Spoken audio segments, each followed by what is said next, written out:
बिस्मिल्लाहिर्रहमानिर्रहीम। बायोलॉजी के second lecture में हम फिर से बात करेंगे बायोलॉजी क्या है और बायोलॉजी की सब डिविजन्स क्या हैं। तो बायोलॉजी में पहले भी आपको पहले लेक्चर में बता चुका हूँ, बायोलॉजी दो ग्रीक वर्ड से ड्राइव किया गया है, बायोस और लोगोस से। बायोस मीन्स लाइफ है और लोगोस मीन्स स्टडी है।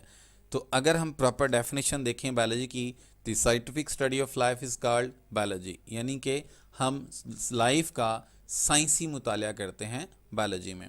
तो लाइफ के बारे में मैं बता चुका हूँ, लाइफ क्या है, उसकी क्या कैरेक्टरिस्टिक्स हैं। अब हम बात करते हैं बायोलॉजी की सब डिविजन्स के बारे में। जी, सब डिवीजन ऑफ बायोलॉजी में हम बात करते हैं, सबसे पहले बात करते हैं लिविंग ऑर्गेनिजम्स की। तो हमें तीन कैटेगरीज के लिविंग ऑर्गेनिज्म नज़र आते हैं। तीन कैटेगरीज के लिविंग ऑर्गेनिजम्स को देखते हैं। पहली कैटेगरी में आती हैं जी माइक्रो ऑर्गेनिजम्स, दूसरी कैटेगरी प्लांट्स की है, तीसरी कैटेगरीज एनिमल्स की है। तो इन तीन कैटेगरीज को मद्देनज़र रखते हुए हमने बायोलॉजी को सब डिवाइड कर दिया थ्री मेजर ब्रांचेस में, जिसमें हम बात करते हैं बॉटनी की, हम बात करते हैं जोलॉजी की, हम बात करते हैं माइक्रोबायोलॉजी की। ठीक है जी। बॉटनी में हम प्लांट्स के बारे में बात करेंगे, जोलॉजी में हम एनिमल्स के बारे में बात करेंगे, माइक्रोबायोलॉजी में हम माइक्रो ऑर्गेनिजम्स के बारे में बात करेंगे। तो चलें पहले पढ़ते हैं बायोलॉजी की सबसे पहली सब डिवीजन। जी, सबसे पहली सब डिवीजन बायोलॉजी की जोलॉजी है। द वर्ड जोलॉजी बेसिकली एक ग्रीक वर्ड है। जू लफ्ज को ज़ॉन से निकाला गया था और लॉजी को लोगोस से ड्राइव किया गया था। ज़ॉइन का मतलब होते हैं एनिमल्स के, और लॉजी जो है वो लोगोस से निकाला गया था, जिसके मतलब है स्टडी करना। तो जोलॉजी में हम तमाम एनिमल्स की स्टडी करते हैं और उनके स्पेक्ट्स की स्टडी करते हैं, उसे हम जोलॉजी का नाम देते हैं। अब जोलॉजी में हम एनिमल्स की बात कर रहे हैं, तो एनिमल्स की दो कैटेगरीज हैं, एक वर्टिब्रेट्स और दूसरी इनवर्टिब्रेट्स। वर्टिब्रेट्स ऐसे एनिमल्स होते हैं जिनमें वर्टिबल कॉलम पाया जाता है। वर्टिबल कॉलम मतलब जिनमें रीढ़ की हड्डी पाई जाती है, उन्हें हम वर्टिब्रेट्स का नाम देते हैं। इनवर्टिब्रेट्स ऐसे ऑर्गेनिजम्स हैं जिनमें वर्टिबल कॉलम नहीं पाया जाता है, जैसे जिनमें रीढ़ की हड्डी नहीं पाई जाती है। तो वर्टिब्रेट्स एनिमल्स की बात कर लें तो वर्टिब्रेट्स इस पिक्चर में मैंने वाजे करने की कोशिश की है। वर्टिब्रेट्स जैसे लाइन है, जैसे मंकी है, जैसे फिश है, ये वर्टिब्रेट्स हैं। जैसे फ्रॉग बना हुआ है, ये सारे के सारे जो हैं एनिमल्स, ये वर्टिब्रेट्स में शामिल होते हैं। इनवर्टिब्रेट्स में मैंने बात की जिनमें वर्टिबल कॉलम नहीं होता, जैसे स्पाइडर है, जैसे स्नेल है। ठीक है, इनमें इनवर्टिब्रेट्स, ये इनवर्टिब्रेट्स हैं, इनमें रीढ़ की हड्डी या वर्टिबल कॉलम नहीं पाया जाता। अब हम बात करते हैं इनकी एस्पेक्ट्स के बारे में। तो एनिमल्स जो होते हैं ये बेसिकली अपनी जगह चेंज करते हैं, उसे हम कहते हैं लोकोमोशन। लोकोमोशन का मतलब होता है कि हम जानदार एक जगह से दूसरी जगह जा सकते हैं, यानी कि मैं उठता हूं अपनी चेयर से और बाहर चला जाता हूं, इसे कहते हैं लोकोमोशन। और दूसरी बात यह है कि हम एनिमल्स जो होते हैं ये अपनी खुराक खुद तैयार नहीं करते हैं, हम अपनी खुराक जो है दूसरे ऑर्गेनिज्म से लेते हैं। दूसरे ऑर्गेनिज्म से लेते हैं इसलिए हमें हेट्रोट्रॉफ कहा जाता है, क्योंकि हम अपनी खुद खुराक तैयार नहीं कर सकते।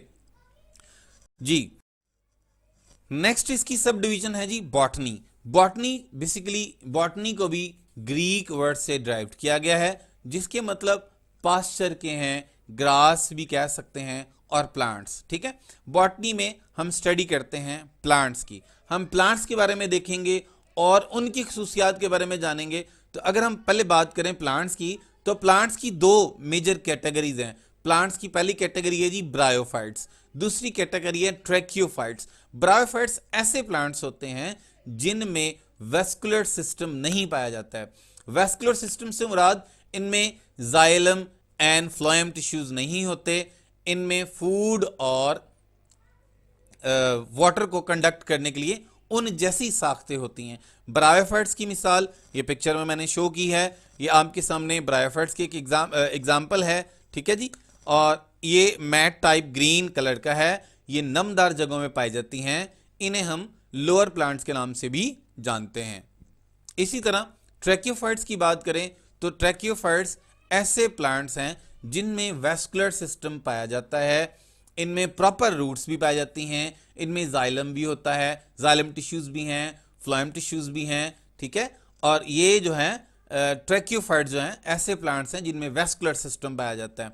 और इसकी कैटेगरी भी इसकी पिक्चर्स में मैंने शो की है कि ये ट्रैकियोफाइट्स हैं। आम प्लांट जो में नजर आ रहे हैं वो ट्रैकियोफाइट्स होते हैं।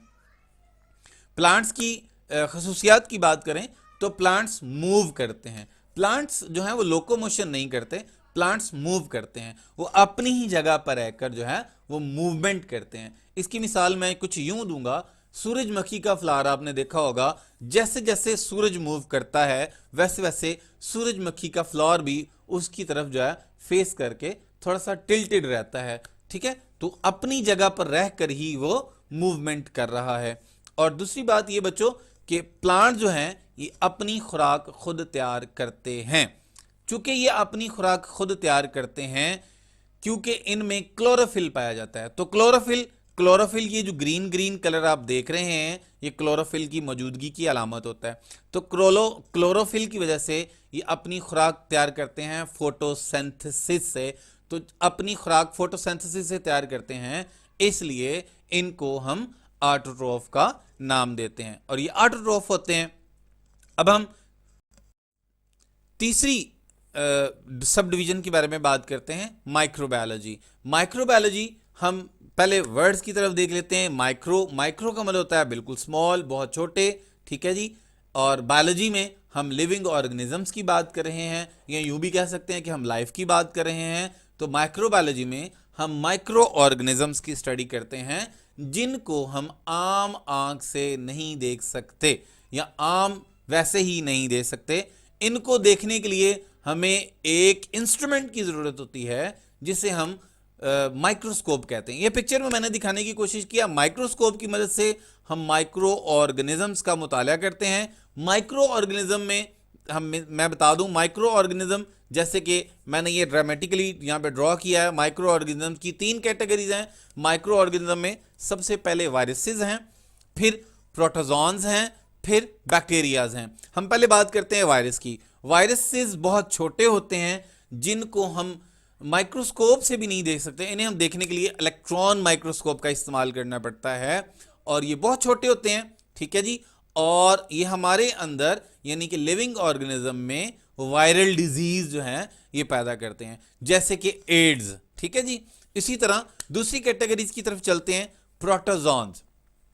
प्रोटोजोन जो है ये हमारे अंदर बहुत सी मतलब डिसऑर्डर्स पैदा करते हैं, बहुत सी बीमारियां पैदा करते हैं। प्रोटोजोन्स में आप देख रहे हैं सेकंड पिक्चर में पैरामीशियम की डायग्राम आ रही है। ये बेसिकली प्रोटोजोन जो है ये जोड़ों नदी नालों में पाए जाते हैं, नमदार जगहों पे पाए जाते हैं। किसी भी नदी नाले का छोटा सा कतरा जो है माइक्रोस्कोप के नीचे देखें तो उसे बहुत से छोटी छोटी मखलूक नजर आती है, ठीक है, और उनमें ये शामिल होते हैं। तीसरी कैटेगरी बैक्टीरियाज हैं। बैक्टीरियाज जो हैं ये बहुत छोटे होते हैं, इन्हें हम माइक्रोस्कोप से देख सकते हैं, ठीक है जी। और बैक्टीरियाज जो हैं बेसिकली हमारे लिए फ़ायदेमंद भी हैं और हमारे लिए नुकसानदेह भी हैं। फ़ायदेमंद बैक्टीरियाज आमतौर पर हम योगर्ट खाते हैं, उनमें यूज़फुल बैक्टीरियाज पाए जाते हैं जो हमारे डाइजेस्टिव सिस्टम या डाइजेस्टिव ट्रैक के लिए बहुत अच्छे होते हैं। इसी तरह कुछ हार्मफुल बैक्टीरियाज हैं जो हमारे अंदर बैक्टीरियल डिजीज़ जो हैं वो पैदा करते हैं, ठीक है जी। तो ये थी इसकी सब डिविजन्स। बायोलॉजी क्या है, बायोलॉजी की सब डिविजन्स के बारे में हम लेक्चर नंबर 2 में पढ़ा। उम्मीद है कि आपको ये समझ आई होगी। तो इंशाल्लाह हम तीसरे लेक्चर में फिर से आमने सामने होंगे। अस्सलामु अलैकुम।